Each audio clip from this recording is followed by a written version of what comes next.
C'est en cette fin d'année 2020 que nous plantons de nouvelles vignes dans le Clos Saint-Landelin. Pour cette nouvelle plantation, le travail a déjà commencé il y a 2 ans, quand on a préparé la parcelle et on a semé pour avoir une très belle aération du sol. Plus récemment, après les vendanges qui se sont finies tôt cette année, on a fait le piquetage. Le piquetage, c'est matérialiser chaque pied de vigne. Ici, dans le Clos Saint-Landelin, on plante avec des rangées de 1,40 m de large et la distance est de 80 cm entre chaque pied.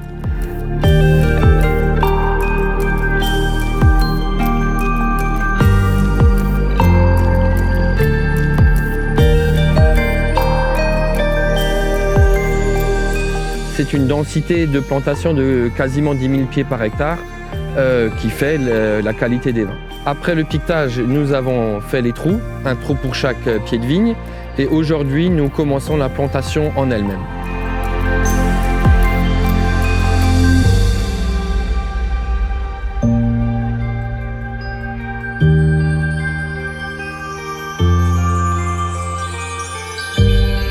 Dans cette partie du Clos Saint-Landelin, nous avons décidé de planter des pieds de muscat. Il y a une petite humidité à la fin des vendanges et cette humidité est très importante pour le développement du botrytis qui fait la concentration des sucres et de l'acidité dans les vins.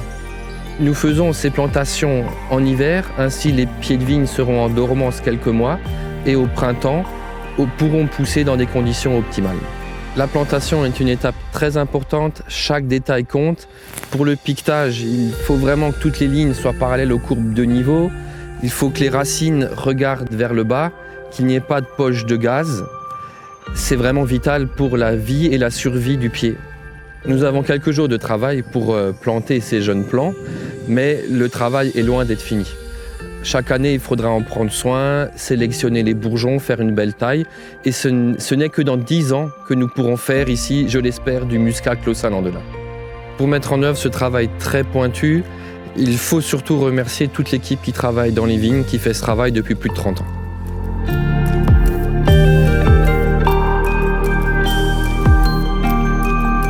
Pour moi, aujourd'hui, c'est un moment particulier.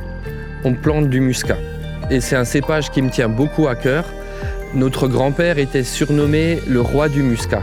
Effectivement, même quand on goûte encore les vins que faisait Oscar aujourd'hui, il y a un fruité, un éclat incomparable. C'est aussi une façon pour moi de prolonger et de rendre hommage au travail de notre grand-père.